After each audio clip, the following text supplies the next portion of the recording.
Welcome to When Life Gets Strange, tips for loving your perfectly imperfect military and everyday life. Let me introduce you to my wife and your host, Maria Strange. We have been married for over 20 years, over 17 years in the Army, and she is the mother to our 6 children, and we are members of the Church of Jesus Christ of Latter-day Saints. As a certified life coach, Maria's goal is to help you thrive and love your perfectly imperfect military and everyday life. Are you ready? Hello, ladies, and welcome back to episode 30 of When Life Gets Strange. Today, we're going to be talking about the story we tell ourselves, the facts of our lives versus the stories that we tell. So if you are enjoying this podcast, would you please subscribe and share it with friends? So if you can see out my window there, it's still sunny here in New York and there's no snow. Now, I know some of you can't see, and that's totally okay because you're listening on iTunes or Spotify or wherever else you listen to your podcast, and that's totally great. But if you didn't know, these podcasts are also on YouTube at When Life Gets Strange, or just Google it. Google my channel, it'll pop up. So I really just wanted to share today about this topic because it's so easy to believe our stories and to believe that they are the facts or the circumstance. They're not. So let me give you some examples. Have you ever heard someone say, I'm so mad at the Army right now, or the military, the Navy, the Air Force. My husband is so demanding. My mother-in-law, she just doesn't respect me. My boss is such a jerk. I can't believe my friend said that. Or on the other side, my husband is my best friend. He's so great. My mom, I can tell her anything. And where we are living, it is amazing. Can you see how all these thoughts, these stories can impact how we feel? The truth is that we create most of our lives with the stories that we tell ourselves. We believe our stories are true. Now, this is okay if the stories that we're telling ourselves feel good, but a lot of the time, the stories we tell don't make us feel good. And that's okay too. We just want to be on to ourselves because that's what our brains do. They want to protect us. They tell us stories. So, example, I ask my children to do something. Sometimes they do it and sometimes they don't. But when I'm thinking my children should do what I asked the first time, then when they don't, I feel really irritated at them. I'm frustrated, but I could change that story to sometimes my children do what I ask and sometimes they don't. And that's all okay because they're kids, right? And that's just the way it is. So let me give you another example. This one happened to us a couple of years ago. The military gave my husband orders to Korea to go for 9 months unaccompanied. And I was so mad about it. I told all my friends, the Army is making my husband go to Korea. And I'm so mad. So was I really mad that the Army was making my husband go to Korea? Or was it my thought that the Army shouldn't be sending him to Korea? The fact is, husband had orders to Korea, and the thought was he shouldn't have to go. And that thought is what was causing me to feel mad. Another example would be when you're thinking, work is so stressful. The fact would be where you work. So let's use the commissary. The commissary is the fact. That is where you work. And your thought might be, this job is hard. The management is not doing things the way I would. Some of the people that come in here are grumpy and I just don't like dealing with them. But those are thoughts. And it's those thoughts that are causing you to feel stressed out, not the fact that you work at the commissary.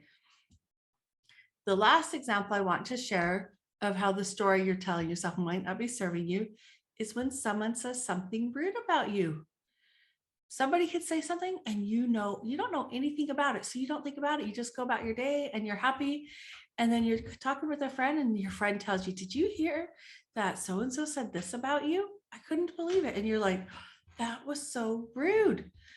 Why would they say that? And you have all these thoughts about you and about that other person. But really, up until then, you had no thoughts about it because you didn't even know that it was said. So can you see that it's not really what the person said that caused you to feel a certain way, but your thought about it?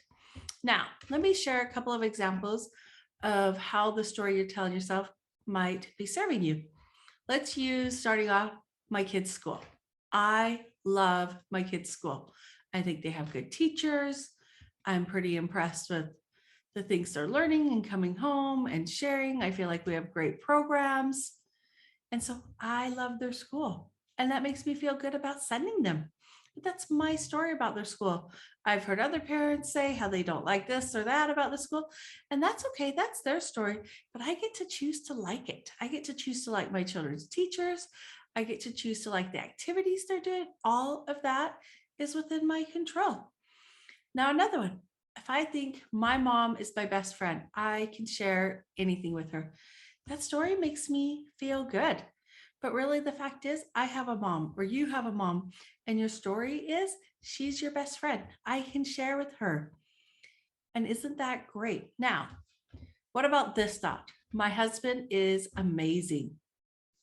Yeah, the fact is, you have a husband. I have a husband. And when we're thinking nice things about him, like he is always doing things for me, he works hard for the family, then you think he's amazing and you feel that he's amazing and you feel good about him. But what about the days when your thoughts are not so nice about your husband? You might be thinking he only cares about himself, he plays too many video games, our priorities don't line up. And then you kind of feel annoyed with him. And this is what happens for most of us. We have both good and bad stories about our lives, ourselves, our husbands, and our families, and everything else going on. And nothing has gone wrong here. This is what our brains are supposed to do. So, how do we get out of these stories? What if we have a story that maybe we like? Pause and recognize that it is our thoughts causing our feelings instead of the facts or the situation or the circumstance. And that we can change how we feel if we want to. If we are feeling frustrated and annoyed with our husband, we can pause and think about all the things we love about him. If we're feeling like our job sucks, we can look for something we enjoy about work. If we're mad that the Army is sending our spouse to Korea for a year, we can just stay mad about it. That's okay. Okay, kind of kidding, kind of not, right? Maybe sometimes we want to stay upset and we want to allow those feelings that we would deem negative, but they're just part of the human experience. Maybe when your husband's going to Korea for that 9-month rotation, you can plan a trip to visit him, depending on what's going on with COVID, or you can plan a trip to go visit family or with your girlfriends, or you can set a small goal to work on while he's gone, or a big goal.